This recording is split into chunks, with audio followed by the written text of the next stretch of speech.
साल 1897 Britain, India, Afghanistan और Russia के लिए एक बहुत उथल पुथल वाला समय था। इस टाइम के आसपास के सालों को द ग्रेट गेम कह दिया जाता है, क्योंकि इस समय ब्रिटेन और रशिया ये दोनों सेंट्रल एशिया की रीजन में अपना दबदबा बढ़ाने की कोशिश कर रहे थे। और इसी दौरान हुई थी सरागढ़ी की ऐतिहासिक लड़ाई। कहानी शुरू होती है लेट 19th सेंचुरी से। उस समय ब्रिटेन का बस एक एजेंडा था, क्योंकि सबसे बड़ी और सबसे रिच कॉलोनी भारत को रशियन इन्फ्लुएंस से बचाना है, स्पेशली वो रशियन इन्फ्लुएंस जो अफगानिस्तान के रास्ते से इंडिया में घुसने की कोशिश कर रहा था। इसके पहले भारत पे indirectly British East India Company राज कर रही थी, पर उनका राज खत्म हुआ 1857 की क्रांति के बाद, और उसके बाद भारत के ऊपर राज करने लगे ब्रिटिश गवर्नमेंट। अब ब्रिटिश गवर्नमेंट के लिए इंडिया में मिलने वाला रॉ मटेरियल और चीप लेबर उनकी इंडस्ट्रीज के लिए बहुत इंपॉर्टेंट था, क्योंकि इस समय ब्रिटेन में इंडस्ट्रियल रिवोल्यूशन चल रहा था। और इसी इंडस्ट्रियल रिवोल्यूशन की वजह से ब्रिटेन में इतना प्रोडक्शन बढ़ गया था, वहाँ पे पॉपुलेशन इतनी ग्रो हो रही थी और इकोनॉमी इतनी बूम कर रही थी। तो इसी वजह से किसी भी कीमत पे ब्रिटिश राज को मंजूर नहीं था कि कोई और देश या कोई और एम्पायर भारत की तरफ नजर उठा के देखे। अब इस पूरी सिचुएशन में अफगानिस्तान एक बहुत ही स्ट्रेटेजिक लोकेशन पे था, ताकि रशिया की मदद से अफगानिस्तान की तरफ से कोई इन्वेजन ना आए। और अपने सप्लाई लाइंस को प्रोटेक्ट करने के लिए ब्रिटेन ने एक फॉरवर्ड पॉलिसी बनाई, जिसमें उन्होंने नॉर्थ वेस्ट फ्रंटियर प्रोविंसेस, जो आज के पाकिस्तान में पड़ता है, के आसपास के इलाकों में अपना कंट्रोल बना लिया और मिलिट्री आउटपोस्ट बना दी। एक तो यहाँ पे ऑलरेडी ब्रिटेन और रशिया के बीच में टेंशन चल रही थी, और उसी सब के दौरान अफगानिस्तान की इंटरनल पॉलिटिक्स ने भी इस पूरे ग्रेट गेम को और कॉम्प्लिकेटेड बना दिया था। 1830s में दोस्त मोहम्मद खान की लीडरशिप में अफगानिस्तान इंटरनल और एक्सटर्नल दोनों रिस्क से जूझ रहे थे। फिर जब अपनी पोजीशन को स्ट्रॉन्ग करने के लिए दोस्त मोहम्मद खान ने ब्रिटेन के सामने ये प्रस्ताव रखा कि हम और आप अलायंस करते हैं, तब ब्रिटेन ने उनको सिर्फ वर्बल सिंपैथी दी, मतलब बस मुंह से सांत्वना दी कि हम आपकी हेल्प करना चाहते हैं, बट कोई मिलिट्री अलायंस नहीं बनाया। क्योंकि हमेशा की तरह ब्रिटेन की पॉलिसी थी कि किसी से भी इनका कंपटीशन है या कोई भी इनका दुश्मन है तो उनको एक नहीं होने देना है, और जितने वो बिखरे रहेंगे, जितने अनस्टेबल रहेंगे, उतना उनके ऊपर कंट्रोल करना, उतना उनको हराना आसान होगा। पर यह बात दोस्त मोहम्मद को पसंद नहीं आई, और फिर वो मदद मांगने के लिए गए रशिया के पास। और इसी के बाद ब्रिटिश अंपायर और अफगानिस्तान के बीच में एक वॉर हुआ था, जिसको फर्स्ट अफगान वॉर कहते हैं। पहले तो इसमें ब्रिटेन की जीत हुई, और इसी जीत के चलते उन्होंने दोस्त मोहम्मद को गद्दी से हटा दिया और काबुल में शाह शुजा को गद्दी पे बैठा दिया। ये एक तरह के पपेट रूलर थे, मतलब इनडायरेक्टली इनको ब्रिटिश लोग ही कंट्रोल कर रहे थे। पर फिर भी इस समय अफगानिस्तान की इंटरनल पॉलिटिक्स बहुत ही अनस्टेबल थी, और इसी के चलते एक बार फिर से दोस्त मोहम्मद वापस गद्दी पे आ गए, और एक बार फिर से अफगानिस्तान के ऊपर रशियन इन्फ्लुएंस बढ़ गया। इस तरह से अफगानिस्तान के रीजन में रशिया और ब्रिटेन के बीच में तू मैं चलती रही, पावर का टू एंड फ्रो चलता रहा। और फिर फाइनली 1863 में जब दोस्त मोहम्मद की मौत हुई, उसके बाद एक बार फिर से ब्रिटिश, इंडिया और अफगानिस्तान के बीच में टेंशन बढ़ गई। अब हम आते हैं साल 1893 में। ये वो साल था जब secretary of British Indian government Mortimer Durand और अफगानिस्तान के उस टाइम के रूलर अब्दुल रहमान खान काबुल में मिले, और ब्रिटिश, इंडिया और अफगानिस्तान के बीच में एक ऑफिशियल बॉर्डर बना दिया। इसी बॉर्डर को आज हम ड्यूरेंट लाइन कहते हैं। ब्रिटिश लोग इस लाइन को स्ट्रेटेजिकली अपने लिए एक बहुत बड़ी रिक्वायरमेंट मानते थे, उनको इस लाइन की जरूरत थी। पर उस एरिया में जो लोकल पठान ट्राइब्स थी, उनको ये लाइन बिल्कुल पसंद नहीं आई। उनका ये मानना था कि ये पूरी जमीन उनकी है, और ये ब्रिटेन के लोग बाहर से आए हैं, उन्होंने कैसे हमसे बिना रजामंदी करके लाइन बना दी। और इसी वजह से इन लोकल ट्राइब्स और ब्रिटिश गवर्नमेंट के बीच में कभी भी इस लाइन को लेके एक सहमति नहीं हो पाई। लोकल लोग लगातार इस लाइन से नाखुश थे, और इसी के चक्कर में ब्रिटिश इंडियन आर्मी के बहुत सारे ट्रूप्स इस लाइन को डिफेंड करने के लिए लगातार लड़ाई करते रहे। ये बैटल ऑफ सरागढ़ी का एक बहुत इंपॉर्टेंट फोकल पॉइंट है, इसको समझना बहुत जरूरी है, क्योंकि बैटल ऑफ सरागढ़ी को आप जिस साइड से देखेंगे आपको वो साइड सही लगेगा। एक तरफ थे ये लोकल ट्राइब्स, जिनको लग रहा था कि ब्रिटिश लोगों ने बाहर से आके यहाँ पे एक लाइन बना दी है और हमको इसको फॉलो करना पड़ रहा है, इस बात से वो नाराज थे। दूसरी तरफ थे ब्रिटिश इंडियन आर्मी के वो फौजी, जिनकी ड्यूटी थी अपनी पोस्ट को डिफेंड करना। तो इसमें जो इंडियन फौजी थे, उनको एक सोल्जर की तरह अपनी ड्यूटी को पूरा करना था। एक बहुत बड़ी समस्या ये थी ब्रिटिश लोगों के लिए कि इस इलाके में वो अपनी पकड़ बना नहीं पा रहे थे। जो लोकल ट्राइब्स थी, उनके लोग यहाँ पे पले बड़े थे, यहीं पे उन्होंने पूरा जीवन बिताया था, तो यहाँ के टेरेन के बारे में, यहाँ की ज्योग्राफी के बारे में उनको पूरी नॉलेज थी। इसी की वजह से वो ब्रिटिश इंडियन आर्मी के ऊपर इजीली हमले कर पाते थे। दूसरी तरफ जो ब्रिटिश इंडियन आर्मी के सोल्जर्स यहाँ तैनात थे, उनको इस ज्योग्राफी का उतना अच्छा आइडिया नहीं था। इसी वजह से ब्रिटिश लोगों को अपने ट्रेड रूट्स और अपने सप्लाईज को प्रोटेक्ट करने के लिए इन लोकल ट्राइब्स के अगेंस्ट कुछ प्यूनिटिव एक्शंस, मतलब कुछ ऑफेंसिव एक्शन करने पड़े, जिसमें से 1897 का 13 कैंपेन भी है। जिन इलाकों में ब्रिटिश आर्मी ने अपनी पोस्ट बनाई थी, उन एरिया में दो मेन ट्राइब्स थी। एक थी औरकजाई ट्राइब, इस ट्राइब के अंदर बहुत सारे क्लैंस थे और इन सारे क्लैंस ने बहुत सारी लड़ाइयाँ पहले देखी थी, तो एक्सपीरियंस फाइटर्स होने की वजह से ये इस टेरेन के लिए बहुत ही अच्छी फाइटिंग फोर्स थे। दूसरी तरफ थे अफरीदी ट्राइब्स। ये खैबर पास के एरिया में रहते थे और इसीलिए यहाँ के मेजर ट्रेड रूट्स को ये कंट्रोल करते थे और इसी की वजह से बार बार इनको इसी रास्ते पे इन्वेडर्स का सामना करना पड़ता था। तो एक्सपीरियंस की वजह से ये भी बहुत ही अच्छी फाइटिंग फोर्स थे। दोनों ट्राइब्स के पास बहुत अच्छे माउंटेनियर्स और बहुत अच्छे शूटर्स थे, जिसकी वजह से ब्रिटिश आर्मी ने भी इनको अपनी फौज के अंदर रिक्रूट करने की, भर्ती करने की कोशिश की। पर ये जो ट्राइब्स के लोग थे उनको लगता था कि ब्रिटिश लोग बाहर से आके हमारी सभ्यता को, हमारी संस्कृति को बहुत अफेक्ट कर रहे हैं और हम किसी भी तरह से इनके साथ मिलना नहीं चाहते। तो हालांकि इन ट्राइब्स के कुछ लोग थे जो ब्रिटिश लोगों के साथ काम करते थे, उनकी पुलिस फोर्स में काम करते थे इस एरिया में, पर फिर भी ओवरऑल इन ट्राइब्स के लोगों का सपोर्ट कभी भी ब्रिटिश लोगों को नहीं मिला। सरागढ़ी की लड़ाई में एक तरफ थी औरकजाई और अफरीदी ट्राइब्स और दूसरी तरफ थे सिख। ब्रिटिश राज ने साल 1849 में सिख अंपायर के साथ सेकेंड एंग्लो सिख वॉर किया था और इसमें उनकी जीत हुई थी और इसी के बाद उन्होंने सिख अंपायर को डिसइंटीग्रेट कर दिया और पूरी तरह ब्रिटिश राज के अंदर शामिल कर लिया। सिखों के साथ ये जो वॉर्स हुए थे, first Anglo Sikh war, second Anglo Sikh war, इन लड़ाइयों के दौरान ब्रिटिश लोगों ने देखा था कि सिख बहुत ही बहादुर और वफादार फौजी होते हैं, इसीलिए वो भी चाहते थे कि इन फौजियों को किसी न किसी तरह वो अपनी आर्मी में भर्ती करें। अंग्रेज ये बात भी जानते थे कि सिखों की उस समय अफगानियों से बहुत पुरानी दुश्मनी थी, तो अगर सिखों को अपनी आर्मी में भर्ती कर लें तो वो अफगानियों का सामना बेहतर तरीके से कर सकते हैं। फिर जब साल 1857 आया और भारत के अंदर अलग अलग जगह पे जहाँ पे ब्रिटिश इंडियन आर्मी के पोस्ट थे, उनके कैंटोनमेंट्स थे, वहाँ पे जब इंडियन फौजियों ने अपने ब्रिटिश अफसरों पे हमला किया, उनको मारा, तब सिख फौजियों ने इस रेवोल्यूशन को ज्वाइन नहीं किया था। जब रेवोल्यूशन खत्म हुआ तो उसके साथ साथ ब्रिटिश ईस्ट इंडिया कंपनी भी खत्म हो गई, पर अल्टीमेटली ब्रिटिश सरकार इस रेवोल्यूशन को कुचलने में कामयाब हो गई। और फिर बाद में जब अंग्रेजों ने देखा कि इस रेवोल्यूशन के दौरान सिख फौजियों ने अपने गोरे अफसरों पर हमला नहीं किया था, इसके बाद उनकी वफादारी पे अंग्रेजों को और भरोसा हो गया। इसी के बाद उन्होंने सिखों को अपनी आर्मी के अंदर एक स्पेशल जगह दी और यहीं से सिख रेजिमेंट का जन्म होता है। पंजाब का एरिया ब्रिटेन के लिए भारत के अंदर एक स्ट्रेटेजिक स्ट्रॉन्ग होल्ड बन गया और यहाँ से उन्होंने भारी मात्रा में सिख सोल्जर्स को रिक्रूट करना शुरू किया और यही वो टाइम था रफली जब 36th रेजिमेंट की नींव रखी गई थी। वही रेजिमेंट था जिसके फौजियों ने फिर सरागढ़ी की लड़ाई लड़ी। ऑफिशियली देखा जाए तो 36 सिख की शुरुआत हुई थी साल 1887 में, जब ये 36 बंगाल इन्फेंट्री के नाम से जाने जाते थे। ये मेनली जाट सिख से मिलकर बनी थी और इसको बनाया था लेफ्टिनेंट कर्नल जिम कुक ने। साल 1901 में इनका नाम बदल के 36 सिख इन्फेंट्री कर दिया गया और फाइनली 1903 में ये 36 सिख बन गए। 36 सिख ने सरागढ़ी की लड़ाई के पहले भी कुछ मिलिट्री एंगेजमेंट्स किए थे और इसीलिए आर्मी के अंदर उनकी एक अलग रेपुटेशन ऑलरेडी बन गई थी। इसके अलावा 36 सिख के फौजियों की यूनिफॉर्म और उनका इक्विपमेंट भी बाकी फौजी से थोड़ा अलग था। फॉर एग्जाम्पल, वो एक नॉर्मल टर्बन नहीं, एक फोर्ट्रेस टर्बन पहनते थे जिसका साइज नॉर्मल टर्बन के कंपैरिजन में बहुत बड़ा था। ये अपने टर्बन्स के ऊपर एक बड़ा सा मेटालिक रिंग रखते थे जिसको एक लड़ाई के दौरान ऑफेंसिव तरीके से एक वेपन की तरह इस्तेमाल किया जा सकता था। इनकी यूनिफॉर्म का कलर भी येलोइश या स्कारलेट था जो इनको बाकी फौजियों से अलग करता था। इस बात को ध्यान रखना बहुत जरूरी है कि जब एक लड़ाई होती है तो उसमें जो फौजी लड़ाई कर रहे हैं उनकी एफिनिटी, उनकी लॉयल्टी एक एब्स्ट्रैक्ट आइडिया या किसी पॉलिटिकल रीजन से नहीं होती, उनकी एफिनिटी होती है अपनी यूनिट के साथ, अपने साथियों के साथ और अपने लीडर के साथ। फौजियों में ये भावना होती है कि अगर मैं फ्रंट पे जा रहा हूँ लड़ने के लिए तो मेरा साथी मेरी मदद करेगा अगर मुझे कुछ होता है तो, और अगर उसको कुछ होता है तो मैं अपनी जान की बाजी लगा के भी उसकी मदद करूंगा।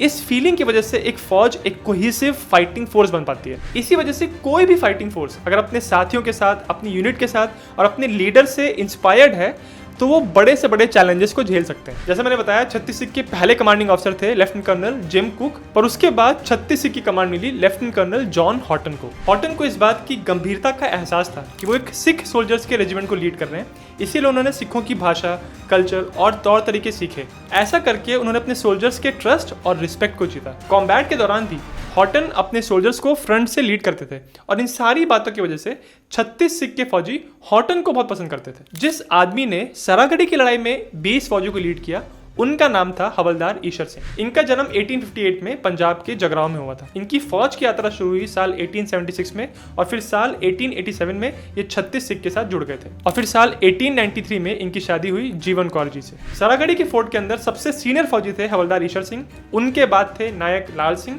उनके बाद थे लैंस नायक चंदा सिंह और बाकी सारे सोल्जर्स सिपाही रैंक पे थे। 36 सिख को कोहत से तिरहत तक जाने वाले रास्ते और समाना रिज के फोर्ट्स को डिफेंड करने की रिस्पॉन्सिबिलिटी दी गई थी। समाना रिज के ऊपर 2 बड़े फोर्ट्स थे। एक था फोर्ट लॉकहार्ट या फोर्ट मस्तान, जिसमें जनरली 300 फौजी रहते थे, और दूसरा था फोर्ट गुलिस्तान, जिसमें जनरली 200 फौजी रहते थे। इन दोनों फोर्ट्स के सबसे नजदीकी ब्रिटिश सेंटर था हंगू। दोनों किलों के बीच में कुछ और छोटी मिलिट्री पोस्ट थी, जिसमें से सरागढ़ी पोस्ट भी थी। सरागढ़ी का किला फोर्ट लॉकहार्ट से 3 किलोमीटर दूर और फोर्ट गुलिस्तान से 4 किलोमीटर दूर था। ये 6000 फीट की ऑल्टीट्यूड पे था और इसके अंदर फौजियों के लिए बैरक्स, एक गार्ड रूम और वाटर स्टोरेज और खाना बनाने की सुविधा थी। इस फोर्ट में एक समय में 20 से 21 सोल्जर्स रहते थे। तो देखा जाए तो ये छोटा फोर्ट है और इसके अंदर सोल्जर्स की संख्या भी बहुत कम है, पर फिर भी ये इतना इंपॉर्टेंट क्यों था? ये इंपॉर्टेंट इसलिए था क्योंकि सरागढ़ी एक हीलियोग्राफिक रिले पोस्ट था। अब ये हीलियोग्राफिक रिले क्या होता है? एक बैटलफील्ड पे अपनी आर्मीज के बीच में ठीक तरह से कम्युनिकेशन होना बहुत इंपॉर्टेंट होता है। एंशिएंट ग्रीक्स कम्युनिकेशन के लिए टॉर्च टेलीग्राफ का इस्तेमाल करते थे, फिर रोमन्स अलग अलग तरह के स्मोक का इस्तेमाल करते थे। 16वीं सेंचुरी में इंग्लिश लोग भी बीकन्स का इस्तेमाल करते थे। सरागढ़ी की लड़ाई के पिछले बहुत सालों तक लॉन्ग रेंज कम्युनिकेशन मेनली एक ही तरीके से होता था, मैसेंजर्स। इसको एकदम बेसिक लेवल पे बताऊं तो आपने एक मैसेज लिखा एक पर्ची पे, उस मैसेज को आपने एक बंदे को दिया जिसको रनर कहते थे या मैसेंजर कहते थे। ये मैसेंजर या तो घुड़सवारी करके या फिर दौड़ के एक जगह से दूसरी जगह आपका मैसेज लेके जाएगा। यही मेन तरीका था। फिर साल 1836 में सैमुअल मोर्स ने मोर्स कोड का इन्वेंशन किया। ये एक स्पेशल तरह का कोड था जो एक नॉर्मल भाषा को डॉट्स और डैशेस में कन्वर्ट करके एक जगह से दूसरी जगह पहुंचाता था। उसके बाद आई हीलियोग्राफ डिवाइस, वही डिवाइस जिसकी वजह से सरागढ़ी की इतनी इंपॉर्टेंस थी। हीलियोग्राफ एक स्पेशल टाइप की डिवाइस होती थी जो सनलाइट को शीशे से रिफ्लेक्ट करके एक फ्लैश बनाती थी, और इन्हीं फ्लैशेस को यूज करके वो मोर्स कोड से एक जगह से दूसरी जगह बहुत लंबे डिस्टेंस पे मैसेज भेज पाते थे। जो हीलियोग्राफ सरागढ़ी की पोस्ट पर रखा था वो सिर्फ 9 kg का था और इसको ऑपरेट करने के लिए सिर्फ एक बंदे की जरूरत थी। इनफैक्ट टेस्टिंग के दौरान ब्रिटिश लोगों ने देखा था कि हीलियोग्राफ की रेंज 55 किलोमीटर तक भी हो सकती है। यानी इतनी दूर तक आप सिर्फ सनलाइट और शीशे को यूज करके अपने मैसेज को एक जगह से दूसरी जगह पहुंचा सकते हैं। हीलियोग्राफ जनरली 1 मिनट में 8 to 16 वर्ड्स ट्रांसमिट कर पाता था और इसको बनाना बहुत ही आसान था और बहुत एक्सपेंसिव भी नहीं था। परंतु इसमें कुछ लिमिटेशन थे। पहली चीज, इसको सनलाइट की जरूरत थी, यानी अगर सूरज की रोशनी नहीं है, शाम का टाइम है, बारिश हो रही है या फिर अंधेरा है, तो ये मशीन काम नहीं करती। दूसरी एक कमी थी इस मशीन की कि आपको क्लियर लाइन ऑफ साइट चाहिए। यानी मान लीजिए 2 पॉइंट्स हैं, उन दोनों पॉइंट्स के बीच में आपको ये मैसेज पहुंचाने हैं, तो उन दोनों पॉइंट्स के बीच में कोई ऐसा ज्योग्राफिकल फीचर या कोई भी ऐसा स्ट्रक्चर नहीं होना चाहिए जो आपके लाइन ऑफ साइट को ब्लॉक करे। मतलब आपको अपने पॉइंट से सामने वाले पॉइंट तक बिल्कुल क्लियर नजर आना चाहिए। इसी वजह से इस हीलियोग्राफ की डिवाइस को जनरली बहुत हाइट पे, ऊंची पोस्ट पे इंस्टॉल किया जाता था, ताकि जितना हो सके उतना उनको क्लियर लाइन ऑफ साइट मिले। रियल लाइफ में हमेशा आपको क्लियर लाइन ऑफ साइट मिले ये जरूरी नहीं था। अब हम बात करते हैं इन लोकल औरकजाई और अफरीदी ट्राइब्स की स्ट्रेटेजी और टैक्टिक्स की। ये लोकल ट्राइब्समैन अपनी माउंटेन वॉरफेयर की टैक्टिक्स जो सालों से यूज कर रहे थे, उन्हीं का यूज वो अभी भी करते थे। वो इतने सालों से इस रीजन में रहे थे कि उनको इस एरिया के हर पहाड़, हर नाले, हर खाई, हर पत्थर का आइडिया था, और इस नॉलेज को वो बहुत एक्सपर्टली यूज करते थे एक लड़ाई के दौरान। इनकी टैक्टिक्स कुछ ऐसी थी। पहले ये अपने दुश्मन के ऊपर एक छोटी अटैकिंग फोर्स या आप कह सकते हैं एक रेडिंग पार्टी भेजते थे। वो रेडिंग पार्टी जब दुश्मन पे हमला करती थी, वहां हमला करने का तो भागते थे, और जब दुश्मन देखता था कि ये लोग तो भाग रहे हैं, तो कॉन्फिडेंस में आके या ओवर कॉन्फिडेंस में आके वो इनका पीछा करते थे। और पीछा करवाते हुए ये ट्राइब्समैन जानबूझ के इनको उन एरियाज में लेके जाते थे जहां पे पहले से ही इनके और ट्राइब्समैन अपनी पोजीशन लेके तैनात हैं, और इस तरह से वो अपने दुश्मन के लिए एक एम्बुश सेट करते थे, और इस तरह से किलिंग जोन्स में बुला के वो अपने दुश्मनों को खत्म करते थे। बंदूकों की बात करते हैं, इनके पास थी लॉन्ग रेंज राइफल्स, जिसमें से इनके पास Martini Henry rifles, Snider rifles और आइकॉनिक जिजेल राइफल भी थी। इनमें से बहुत सारे हथियारों को इन्होंने उन्हीं ब्रिटिश कॉन्वॉय से लूटा था जो इन रास्तों से गुजरते थे। हथियारों के अलावा इनके पास बहुत सारा और एम्यूनेशन और एक्सप्लोजिव्स भी थे। ये ट्राइब्समैन नेचुरल माउंटेनियर्स थे और इस स्किल का वो बखूबी यूज करते थे ब्रिटिश इंडियन ट्रूप्स के ऊपर हमला करते समय। उनकी एक बहुत ही कॉमन टैक्टिक्स ये थी कि उनको पता होता था कि किस रास्ते से गुजरेंगे, तो पहले से ही वो अपनी पोजीशन ले लेते थे पहाड़ों के पीछे, पत्थरों के पीछे, और वहां से छुपी हुई पोजीशन से वो लोग फायर करते थे। और जब उन्होंने उस कॉन्वॉय पे हमला कर दिया, किसी तरह से डिसेबल कर दिया, उसके बाद नीचे उतर के उनको रेड करके या उनको लूट के, उनको डिस्ट्रॉय करके वहां से फिर भाग जाते थे। इन्हीं सब कारणों की वजह से ब्रिटिश लोगों का जो स्टैंडर्ड ड्रिल होता था, उनकी जो ट्रेनिंग होती थी, वो इन एरियाज में उतनी इफेक्टिव नहीं हो रही थी। ये रास्ता था दरअसल कोहत पास का, जो कि मॉडर्न डे पाकिस्तान के पेशावर और कोहत के बीच में लोकेटेड है। ब्रिटिश लोगों को अपनी मिलिट्री सप्लाईज और ट्रेड के लिए इस रास्ते की बहुत जरूरत थी। इस रास्ते की ब्रिटिश लोगों के लिए यह भी एक स्ट्रेटेजिक इंपॉर्टेंस थी कि अगर उस डायरेक्शन से कोई इन्वेजन फोर्स आती है तो इस रास्ते पे अपनी सुपीरियरिटी होना, अपना डोमिनेंस होना बहुत इंपॉर्टेंट था ब्रिटिश लोगों के लिए। इस पास के आगे समाना माउंटेन रेंज थी और अपने ट्रेड और मिलिट्री कॉन्वॉयज को प्रोटेक्ट करने के लिए ब्रिटेन ने खैबर और कोहत पासेस के आसपास कुछ किले बनाए। इन्हीं किलों में से एक थे फोर्ट गुलिस्तान, फोर्ट लॉकहार्ट और फोर्ट सारागढ़ी। लेकिन वहां की लोकल ट्राइब्स को ये बात पसंद नहीं आई कि अंग्रेजों ने कैसे हमारे जमीन पे आके ये किले बना दिए। इसीलिए फिर कुछ लोकल लीडर्स ने अपने लोगों को इकट्ठा करना शुरू किया और उनका प्लान ये था कि इन फोर्ट्स को घेर के कैप्चर करना है। 25 अगस्त 1897 को ब्रिटिश गवर्नमेंट को पता चला कि 12,000 औरकजाई फाइटर्स खांकी वैली के पास इकट्ठा हो रहे हैं। फिर 2 दिन के बाद यानी 27 अगस्त को औरकजाईज ने समाना सुख पोस्ट पे हमला किया।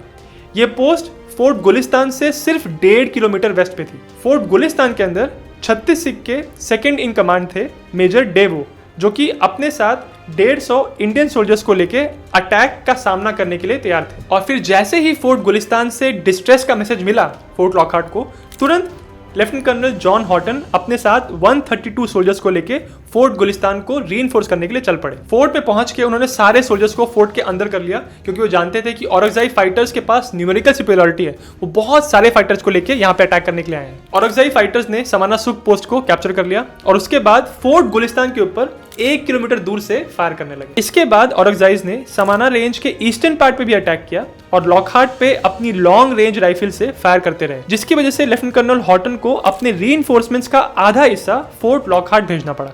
औरकजाई फाइटर्स इन फोर्ट्स पे छोटे छोटे हमले करते रहे और शाम तक रिट्रीट कर गए। फिर कुछ दिनों के बाद यानी 3 सितंबर को एक बार फिर से औरकजाईज ने एक मेजर अटैक किया। इस बार उन्होंने फोर्ट गुलिस्तान की तरफ वेस्ट डायरेक्शन से हमला किया। जैसे ही ये इन्फॉर्मेशन हॉटन को मिली, उन्होंने तुरंत फोर्ट गुलिस्तान और सरागढ़ी पोस्ट के लिए रीइंफोर्समेंट्स भेज दिए। इस दिन का भी अटैक औरकजाईज के लिए कामयाब नहीं हुआ और वो फिर से रिट्रीट कर गए। इसके कुछ टाइम के बाद उन्होंने अफरीदीज को कांटेक्ट किया और ये बताया कि हमको इस अटैक को पूरा करने के लिए, इन फोर्ट्स को कैप्चर करने के लिए एक दूसरे की जरूरत है। इस तरह से ये दोनों ट्राइब्स मिलके अब एक बड़ी अटैकिंग फोर्स बन गए थे। 11 सितंबर को ट्राइब्समैन ने ईस्ट की तरफ से हंगू की तरफ मार्च किया। जैसे ही ये बात ब्रिटिश ऑफिसर्स को पता चली, उन्होंने रीइंफोर्समेंट्स को फोर्ट लॉकहार्ट से हंगू के लिए भेजा। और जब ट्राइब्समैन ने देखा कि यहाँ से रीइंफोर्समेंट्स हंगू की तरफ जा रही हैं, उन्होंने वापस समाना फोर्ट्स को अटैक करने का प्लान बनाया। अटैक के समय उनके पास 168 सोल्जर्स थे फोर्ट लॉकहार्ट में, 175 सोल्जर्स थे फोर्ट गुलिस्तान में, 21 सोल्जर्स थे सरागढ़ी में और 44 सोल्जर्स थे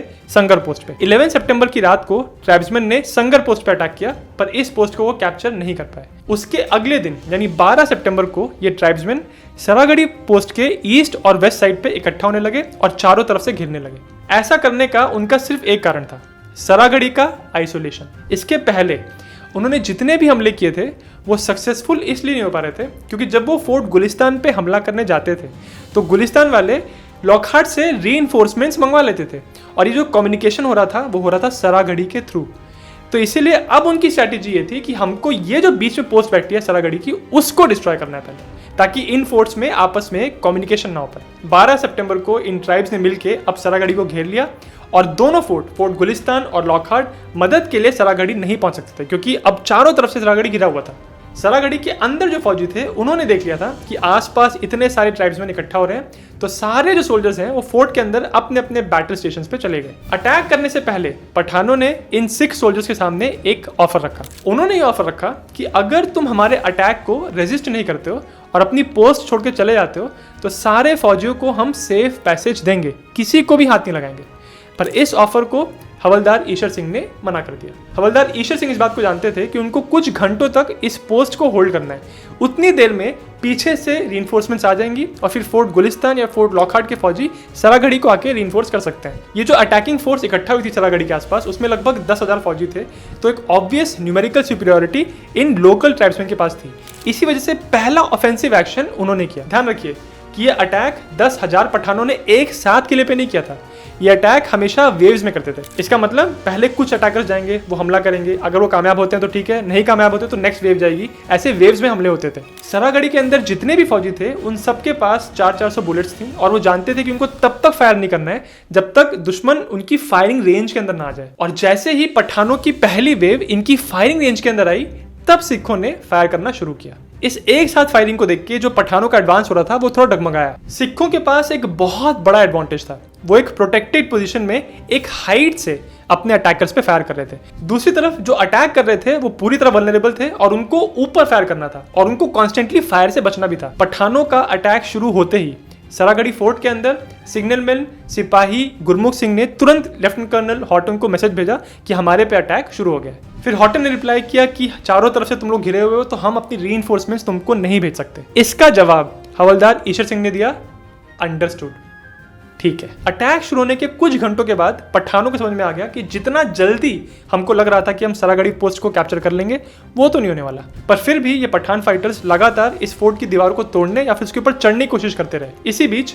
हवलदार ईश्वर सिंह ने हॉटन को मैसेज भेजा कि मेरे पास अब बस आधे ही फौजी बचे हैं, पर अच्छी बात यह है कि उन आधे फौजियों के पास अब 2-2 बंदूकें हैं और डबल एम्यूनिशन है। ये मैसेज देख के हॉटन को थोड़ी सी उम्मीद आई और उन्होंने सरागढ़ी की हेल्प करने के लिए एक छोटी सी डाइवर्जनरी फोर्स, मतलब दुश्मन का ध्यान भटकाने के लिए एक छोटी सी फोर्स भेजी, पर यह फोर्स भी अपना काम नहीं कर पाई और सरागढ़ी पे पठानों का अटैक कंटिन्यू रहा। अब धीरे धीरे फोर्ट के डिफेंसेस कमजोर हो रहे थे और फिर हवलदार ईश्वर सिंह ने हॉटन को मैसेज भेजा कि उनका एम्यूनिशन भी खत्म हो रहा है। सरागढ़ी की दीवारें तो पत्थर की थी पर उनका जो मेन गेट था वो लकड़ी का था और यही उनके लिए सबसे बड़ी कमजोरी साबित हुई, क्योंकि अब इन पठानों ने उस दरवाजे को जलाने की कोशिश की। पहले 2 अटेम्प्ट में तो वो लोग फेल हुए क्योंकि 6 सोल्जर्स ने उनको पीछे धकेल दिया था, पर तीसरे अटेम्प्ट में वो इस दरवाजे पे आग लगाने में कामयाब हो गए। इस आग की वजह से जो धुआं उठा, उस धुएं की वजह से ये जो हीलियोग्राफ से लगातार कम्युनिकेट कर रहे थे हॉटन के साथ, उसमें भी प्रॉब्लम आ रही थी क्योंकि विजिबिलिटी खराब हो रही थी। इस सब के दौरान हवलदार ईश्वर सिंह अपने बचे हुए फौजियों के पास जाके उनको मोटिवेट कर रहे थे फायर करने के लिए,